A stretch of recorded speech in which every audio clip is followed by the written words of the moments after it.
dan Ilmu Budaya Universitas Papua. Inilah Lintas News Bogor untuk Anda siang ini.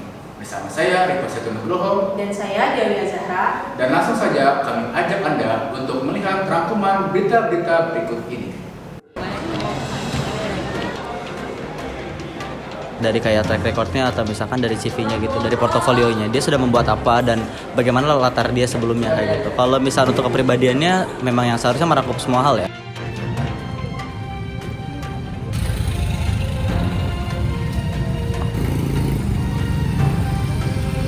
Faktor apa saja yang menjadi alasan utama kenapa daging sapi ini bisa turun, Pak? Daya beli masyarakat kurang, terus produk sapi bagus gitu ya cuacanya.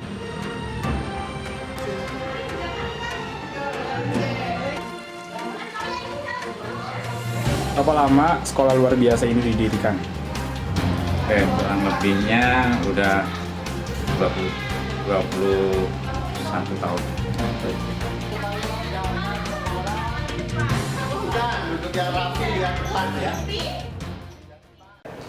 Pemilu 2024 mendatang akan digelar pada tanggal 14 Februari 2024. Banyak harapan agar kalangan mahasiswa harus menjadi pemilih rasional dalam pemilu 2024.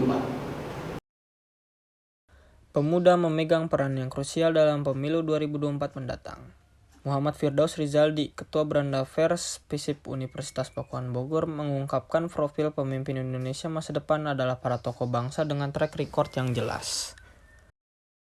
Bagaimana pandangan Anda sebagai mahasiswa di Universitas Pakuan terkait dengan seperti apa profil pemimpin yang dianggap ideal untuk Indonesia? Oke, profil yang ideal untuk pemimpin Indonesia. Kalau misalnya menurut saya sih sosok atau kayak pemimpin itu ya, sosok pemimpin yang bagus itu dari profilnya kita bisa lihat dari kayak track recordnya atau misalkan dari CV-nya gitu. Dia sudah membuat apa dan bagaimana latar dia sebelumnya. Kalau misalnya untuk kepribadiannya memang yang seharusnya merangkup semua hal. Dalam artian itu bukan berarti dia harus memegang semua hal, tapi dia bisa mengerti bagaimana aspek-aspek kehidupan yang memang ada di Indonesia. Mengingat Indonesia adalah negara yang luas dan kepulauan juga, berarti pemerataan dari pembangunan, terus dari pendidikan dan segala hal harus diperhatikan juga. Berarti dari situ bisa disimpulkan bahwa profil pemimpin yang bagus adalah dia yang memiliki empati yang tinggi, simpati yang tinggi, akademikanya juga yang terjaga. Sementara itu, Aldiro Ridotama, Ketua ICPR FISIP Universitas Pakuan Bogor, berharap mahasiswa dapat menjadi agent of change untuk perubahan yang ada di Indonesia maupun di dunia. Bagaimana dengan peran kampus Universitas Pakuan dalam pemilu 2024? Jelas jika dibahas bagaimana peran kampus atau bahkan spesifik Universitas Pakuan itu punya peran besar dalam pemilu 2024 karena apa? Sebagai salah satu mahasiswa yang ada di salah satu universitas, kita merupakan agent of change untuk perubahan yang ada di Indonesia maupun di dunia, pun juga dengan pergerakan-pergerakan nanti di pemilihan umum 2024. Jelang tahun politik, golongan muda memiliki pengaruh yang sangat signifikan sebab mereka menjadi kelompok yang mencakup lebih dari 55% atau sekitar 114 juta dari total suara pada pemilu 2024 nanti. Pemirsa, jelang akhir tahun, harga daging sapi di sejumlah pasar Bogor mengalami penurunan secara signifikan. Berikut laporannya. Menjelang akhir tahun, tentunya banyak permintaan daging sapi menjelang Natal dan Tahun Baru. Sudah menjadi tradisi setiap akhir tahun dan Natal, masyarakat Indonesia membeli kebutuhan pangan berupa daging sapi. Berapa harga daging sapi per kilo untuk saat ini, Pak? Saat ini 125, 120. Menurut Bapak, faktor apa saja yang menjadi alasan utama kenapa daging sapi ini bisa turun, Pak? Daya beli masyarakat kurang, terus produk sapi bagus gitu ya cuacanya.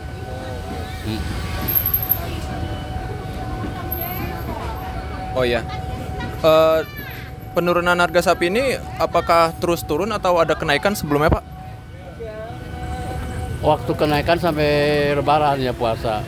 Dari puasa ke sini turun terus.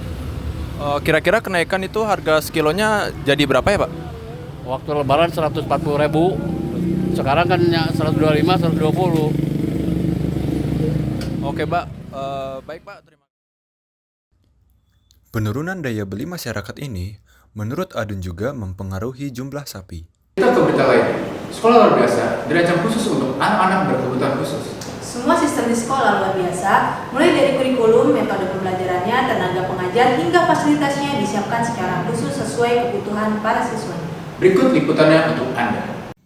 Menjadi guru di sekolah luar biasa, otomatis akan terus berkecimpung dengan anak-anak yang memiliki kebutuhan khusus. Sehingga tidak dapat dipungkiri bahwa banyak sekali tantangan yang harus dihadapi dalam mengajar anak-anak berkebutuhan khusus. Suparji, Kepala Sekolah SLB 2 Cibulu di Kota Bogor menyampaikan, sejak berdirinya sekolah luar biasa pada 22 tahun yang lalu, sekolah yang dipimpinnya menerima pelajar berkebutuhan khusus dari berbagai latar belakang, antara lain tunanetra, tunarungu, tunagrahita, dan tunalaras. Tantangan yang sering dihadapi adalah berhadapan dengan anak-anak yang autis. Namun sebagai pengajar, harus tetap telaten dalam menghadapi anak-anak yang berkebutuhan khusus. Kira-kira sebagai kepala sekolah, dari Bapak sendiri harapannya seperti apa untuk sekolah luar biasa ini ke depannya? Nah, untuk sekolah luar biasa ini kan sebenarnya kurikulumnya kan, kalau kurikulum kan sama ya, cuma bedanya disesuaikan dengan kemampuan anaknya gitu ya, diarahkan sesuai dengan kemampuan anak. Jadi di sini juga walaupun sekolah kita ini kecil, tapi pembelajarannya ini ke depannya sudah menggunakan IT gitu ya. Kemarin juga kita sudah mempunyai tablet, 12 tablet.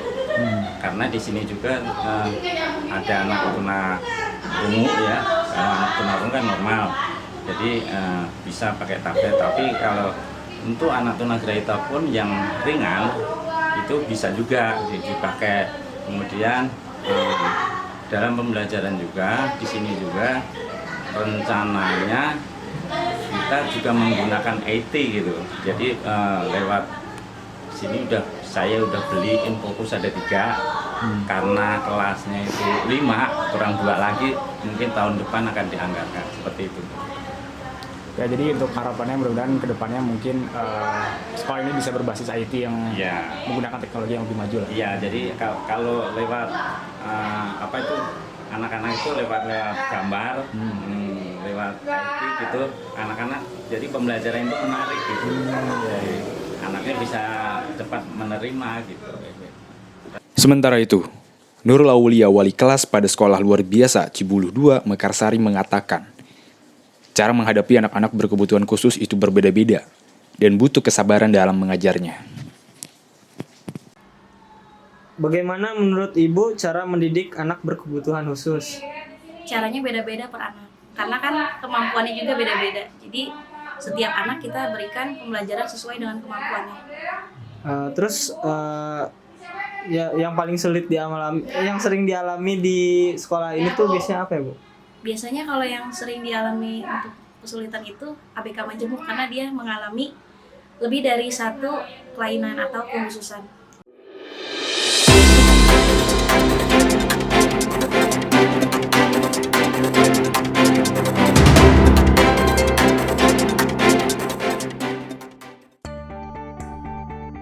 The fourth industrial revolution is increasingly supporting the advancement of global communication and information technology.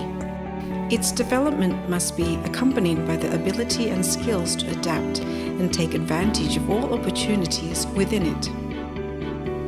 Are we ready to welcome it?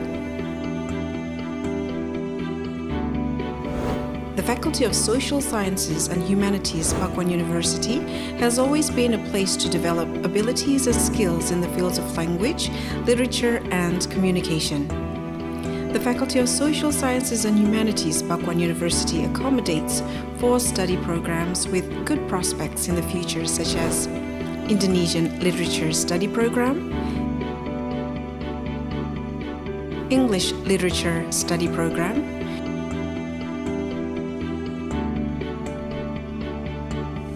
Japanese Literature Study Program,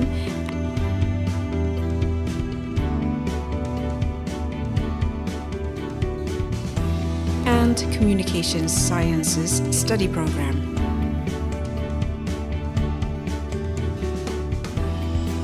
Each study program carries out various effective and applicable lecture activities to create an active and creative generation in global developments. Academic services are supported by CIMAC platform and an integrated information system that is practical and make it easier for the students to process and obtain information about academic activities. Our complete and comfortable facilities provided to support all academic and non-academic needs of students. Library,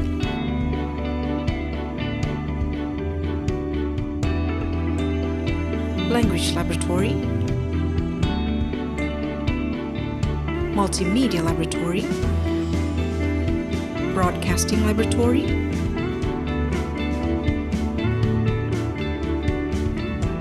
photography laboratory,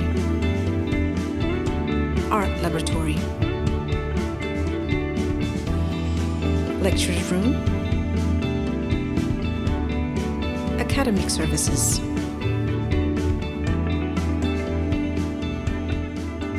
Faculty of Social Sciences and Humanities, as a learning organization, will continue to improve the quality of lecturers and also graduates, participate in preserving the culture of local wisdom, excelling in the fields of language and literature, media and communication.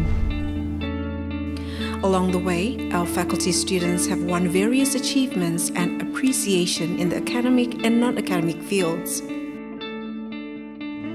Hi everyone, my name is Anissa Azahra. I'm the alumni of Pakuan University. The organization in Pakuan University are very fun, even can boost our interest and social skills. And I was taught and guided by a highly professional, supportive, and very creative community and lecturers. And my class were also very engaging and fun. Students will be provided in the space to explore, discover, and develop their respective interests and talents, as well as forming competitive and prepared individuals to build a better future.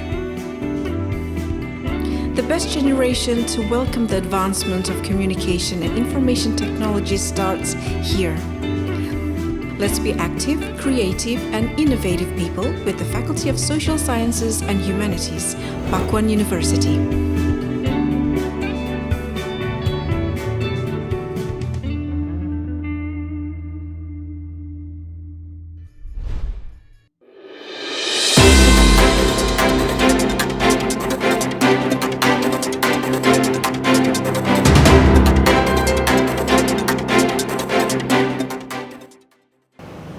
Baik, terima kasih bagi Anda yang terus menyaksikan kami di Lintas News Bogor hari ini.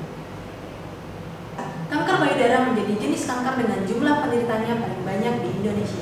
Setiap tahun jutaan wanita didiagnosis dengan kanker payudara. Sayangnya hingga saat ini masih kurang kesadaran masyarakat tentang bahaya kanker ini. Berikut laporannya untuk Anda. Saat melakukan sosialisasi di Rumah Sakit Sentra Medika Cibinong, mengatakan kanker payudara dan kanker servisi merupakan kanker yang paling banyak diidap di perempuan Indonesia. Namun, kedua pengidap jenis kanker ini biasanya baru mendapatkan pengobatan saat sudah beberapa pada stadium lanjut. Padahal, berbagai pencegahan dini dapat dilakukan mendeteksi keberadaan kanker dalam tubuh. Spesialis bedah konsultan onkologi ini menyebutkan di Rumah Sakit Darmais, dirinya satu hari bisa mengadopsi 1-3 pasien untuk mengangkat kanker payudara. Kanker payudara itu saat ini adalah kanker terbanyak di dunia. Tadinya kanker serviks, kemudian berkembang, akhirnya kanker payudara. Saya di Rumah Sakit Darmais satu hari itu bisa melakukan operasi 2 atau 3 pasien hanya untuk mengangkat payudara. Dr. Alban juga mengajak masyarakat untuk selalu menerapkan gaya hidup sehat serta merutinkan melakukan pengecekan kesehatan agar berbagai penyakit dapat terdeteksi dari dini. Sebagai upaya melakukan deteksi dini kesehatan masyarakat, Rumah Sakit Sentra Medika Cibinong Bogor memberikan pemeriksaan kesehatan gratis bagi warga, yakni berupa pemeriksaan tensi darah, asam urat, kolesterol, dan lain-lain. Berikut laporannya untuk Anda. Rumah Sakit Sentra Medika Cibinong memberikan pemeriksaan kesehatan gratis bagi masyarakat sekitar Cibinong. Pemeriksaan ini dilakukan sebagai upaya deteksi dini berbagai penyakit yang dialami masyarakat sehingga bisa dilakukannya upaya penanganan sejak dini. Salah satunya untuk melalui pengaturan pola makan. Ayu Rila, salah satu mahasiswa profesi kesehatan Universitas Suherman, menyampaikan healthy food, workout, dan waktu tidur menjadi kewajiban untuk menjaga kesehatan. Penting nggak sih ini buat ngecek tensi, kolesterol, diabetes, asam urat? Penting, apalagi untuk usia di atas 30 tahun, 35 tahun itu setiap tahun sudah harus MCU, minimal MCU. Atau per tahunnya bisa MCU yang basic-basic aja. Yang cek darah, tensi, kayak gitu. Minimal setahun berapa kali? Untuk MCU? Iya. Sekali aja. Sekali aja. Mbak, ada nggak sih pesan-kesannya buat para mahasiswa nih untuk menjaga kesehatannya? Kebetulan saya juga mahasiswa. Jadi sama aja, yang penting makan makanan healthy food, jangan lupa workout, itu wajib ya seminggu sekali. Terus si mahasiswa ini jangan lupa mentang-mentang tugasnya full, tetap tidur nggak boleh lembur. Tidurnya tetap tepat waktu jam 21, jam 22. Sih itu healthy food, workout, nggak ada jam kalong. Iya. Makasih ya Mbak. Kita ke kampus Papua. Mirsa, Pekan Olahraga Ilmu Komunikasi merupakan acara tahunan dari FISIP Universitas Pakuan Bogor. Ali Rasya, Ketua Himpunan Ilmu Komunikasi FISIP Pakuan, berharap kegiatan ini dapat menjadi wadah untuk mengembangkan minat dan bakat. Pekan Olahraga Mahasiswa Ilmu Komunikasi FISIP Universitas Pakuan Bogor diharapkan dapat meningkatkan rasa kebersamaan antar mahasiswa dan antar prodi di FISIP Pakuan Bogor.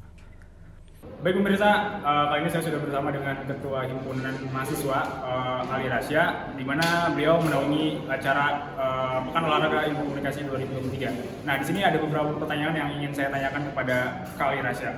Oke, baik. Yang pertama Kak Ali, yang ingin saya tanyakan adalah bagaimana persiapan panitia jelang kegiatan Pekan Olahraga Ilmu Komunikasi 2023? Oke, untuk persiapan POIK 2023 bagi panitia kita udah persiapan dari segala rangkaian lombanya, terus persiapan dari alat-alat dari segala macamnya dan ronde segala macam, dan tinggal nunggu pesertanya untuk daftar aja sih. Secara persiapan sudah lengkap ya? Iya, 80%. Baik. Kemudian untuk kegiatan Pekan Olahraga Ilmu Komunikasi ini dari panitia sendiri memiliki kendala apa tidak? Untuk kendala ada ya, tapi nggak terlalu besar sih kendalanya. Paling ketika waktunya aja sih gitu. Waktunya kan berbarengan dengan kegiatan belajar mengajar ya, jadinya mungkin harus disesuaikan juga sih.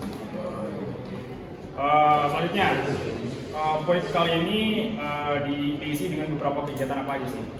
Untuk sekarang POIK tahun ini kita ada turnamen Mobile Legends, terus kita ada turnamen futsal dan ada turnamen PES. Jadi di total ada 3 acara ya? Oke. Yang terakhir, sebagai ketua himpunan mahasiswa yang menaungi kegiatan ini, harapan Anda sebagai ketua himpunan seperti apa? Untuk harapannya semoga POIK kali ini bisa mewadahi minat bakat mahasiswa ilmu komunikasi dalam kegiatan e-sport maupun sport yang itu sendiri. Jadi biar mahasiswa juga nggak jenuh dengan belajar mengajar, tapi juga bisa mengembangkan minat bakatnya. Baik, demikianlah wawancara bersama Ketua Himpunan Mahasiswa. Saya Muhammad Denis Badli. Ali Rasya, Ketua Himpunan Ilmu Komunikasi FISIP Pakuan, berharap kegiatan ini dapat menjadi wadah untuk mengembangkan minat dan bakat. Untuk POIK tahun 2023 ini, menurut Ali Rasya diselenggarakan turnamen Mobile Legends, turnamen futsal, dan turnamen PES.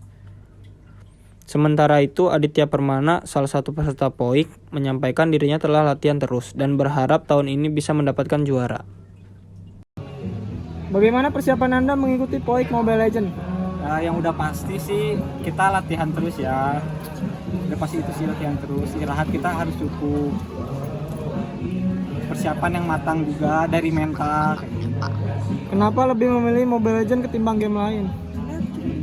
Sebenarnya dari POIK yang lain tuh gue pengen ikutan juga sih, kayak futsal kayak gitu. Cuman dari futsal tuh nggak ada timnya juga buat gue, jadi gue lebih memilih ML. Pendapat Anda mengenai POIK yang diselenggarakan di luar Universitas Pakuan? Bagus banget sih di sini, karena dari segi jaringannya emang memadai daripada di kampus. Itu aja sih. Tetaplah bersama kami di Lintas News Bogor. Kami akan kembali menyapa Anda setelah jeda pariwara berikut ini.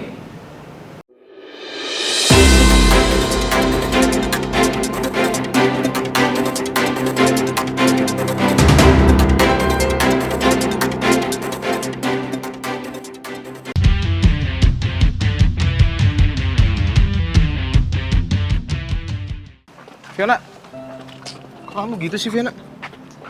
Apa sih? Please lah, Fiona. Kasih aku kesempatan satu kali lagi, Fiona. Aku nggak mau. Udah ya, cukup ya, cukup. Oh gitu sih, Fiona. Fiona, kok kamu gitu sih? Fiona, tunggu dulu, Fiona. Aku mau ngasih sesuatu buat kamu nih. Kamu mau ngerayu aku pakai bunga ini? Bukan gitu, Fiona. Udah kamu pegang dulu. Ini hari spesial. Kamu gak usah khawatir tentang itu. Tahu, Kasih kalau sayang saat aku tuh itu selalu ada masih kok untuk lama. kamu setiap saat. Aku juga mau ngasih tau ke kamu nih. Jadi nanti tanggal 14 Februari 2024 itu ada hari yang spesial buat kita semua. Apa? Hari kasih sayang. Kalau itu mah aku juga udah tahu. Bukan gitu sayangku. Jadi gini, tanggal 14 Februari 2024 itu adalah hari yang sangat spesial nih sayang. Buat kita semua nih, masyarakat Indonesia. Hari itu adalah hari pemilihan umum sayang. Yang dimana tiap warga negara yang genap berusia 17 tahun, sudah atau pernah menikah, tidak sedang menjadi anggota TNI atau Polri, dan juga tidak terganggu jiwanya, itu harus sayang memberikan suaranya di pemilu nanti, kayak gitu. Nah, itu kamu tahu. Aku jadi Iya dong. pengen deh ke TPS tersayang sama kamu. Harus dong sayang. Jangan lupa ya, tanggal 14 Februari 2024 datang ke TPS. Gunakan hak pilih kamu. Mas, bunganya belum dibayar. Oh iya mas, lupa. Untuk Indonesia.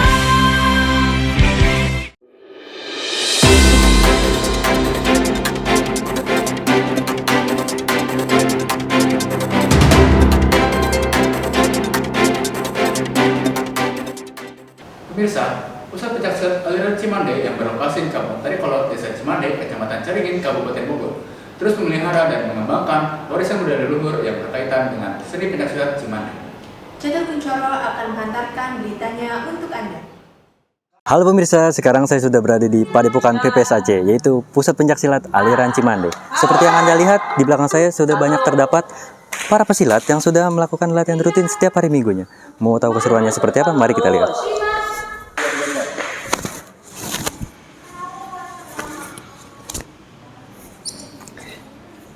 Nah pemirsa, barusan saya sudah mencoba beberapa gerakan seni bela diri pencaksilat Cimande yang ternyata memiliki banyak arti di setiap gerakannya.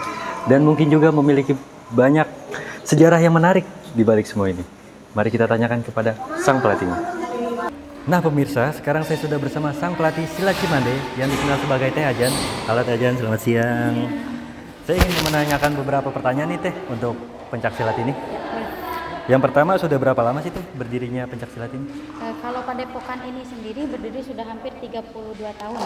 Untuk pencaksilat Cimande sendiri, kan pencaksilat Cimande merupakan salah satu aliran bela diri pencaksilat Indonesia.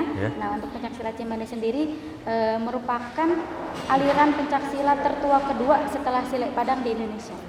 Oke. Beberapa gerakan pencaksilat memiliki arti. Salah satu contohnya, jurus satu namanya Tanjung Anggrek, artinya Allah menciptakan makhluknya secara berpasangan. Jurus kedua artinya Allah Maha Esa. Dan yang barusan Mas Catur pelajari nama jurusnya Kelit, artinya membuang keburukan. Baik pemirsa, demikianlah liputan budaya silat Cimande pada siang hari ini. Saya Catur Kuncoro Jati, Cimande, Kabupaten Bogor melaporkan. Bagi pemirsa yang sedang mencari ketenangan dan kemewahan yang terpadu dengan keindahan alam, Lingkung Gunung Resort adalah tempat yang sempurna merasakan keindahan alam dengan layanan yang ramah, mewah, dan memanjakan mata tentunya. Berikut laporannya untuk Anda. Lingkung Gunung Resort yang berlokasi di Cimande, Kabupaten Bogor menawarkan berbagai jenis akomodasi mewah termasuk villa-villa pribadi dengan pemandangan gunung yang menakjubkan. Setiap villa dilengkapi dengan fasilitas modern dan terasa seperti rumah kedua. Terletak di ketinggian yang menghadap keindahan gunung, resort ini menawarkan pemandangan yang menakjubkan sepanjang tahun. Anda dapat menikmati matahari terbit dan terbenam yang spektakuler serta hamparan hutan dan lembah yang hijau.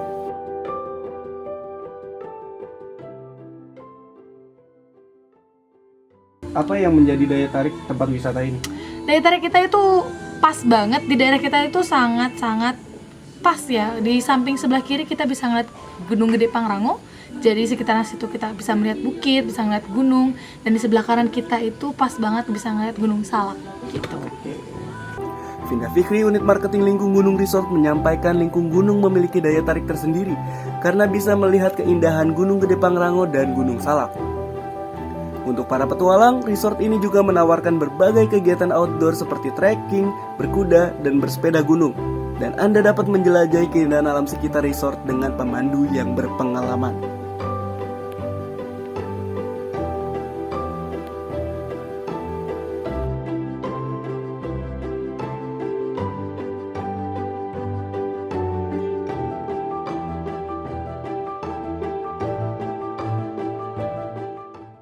Kita ke kabar terakhir hari ini. Setiap sudut Kabupaten Bogor memiliki ragam kuliner yang bervariasi, mulai dari restoran hingga aneka jajanan kaki lima. Reporter Alvairus akan mengajak Anda untuk menjelajahi kuliner sop iga Bu Iya di Cikretek, Kabupaten Bogor. Ini dia tujuan saya siang ini, yaitu sop iga Bu Iya di Desa Cikretek, Kecamatan Cimande, Kabupaten Bogor. Untuk para masyarakat Cikretek dan para pengunjung Cafe Daong, tentunya sop iga Bu Iya ini tidak asing rasanya di telinga. Sop iga Bu Iya selalu ramai dipenuhi oleh pemesan, baik memesan secara online maupun datang langsung ke warung makan sop iga Bu Iya. Sop iga Bu Iya ini menyuguhkan berbagai macam kuliner mulai dari sop iga, ayam kremes, ayam penyet, dan masih banyak lagi. Selamat siang pemirsa. Nah, pas banget nih sudah masuk jam makan siang. Perut saya sudah keroncongan. Pasti pemirsa di rumah juga kan? Kali ini saya ingin makan makanan yang berkuah dan gurih. Kira-kira apa ya? Saya pengen makan sop iga. Buat pemirsa yang penasaran, yuk ikuti saya, let's go!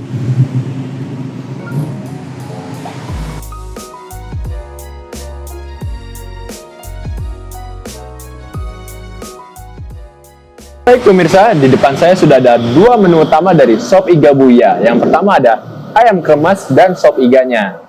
Yang pertama saya akan mencicipi dari ayam kremes ini. Selamat menikmati.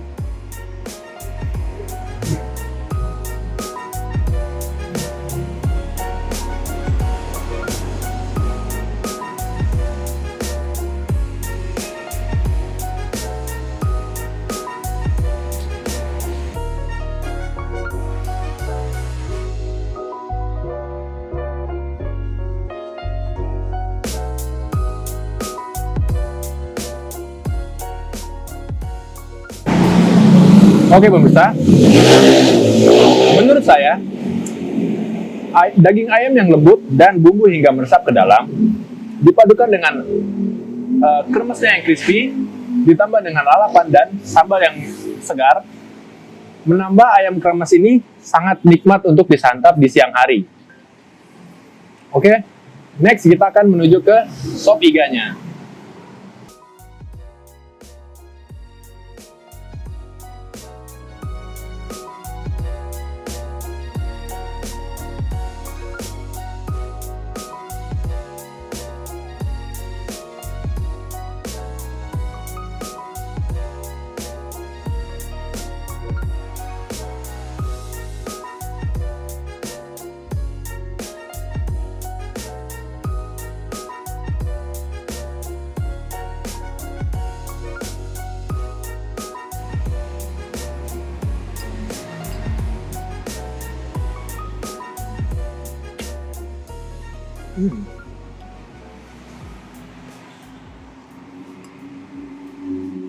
Pemirsa, kuah dari sop iga ini terasa kayak akan rempah-rempah dan terasa dari asam dan asinnya menjadi kuah ini terasa gurih hingga membuat sop iga Bu Iya ini terasa sangat nikmat untuk disantap di siang hari. Saya Alvairus dari Cikretek Kabupaten Bogor melaporkan. Pemirsa, demikianlah seluruh rangkaian berita lintas news Bogor pada siang hari ini seputar Bogor.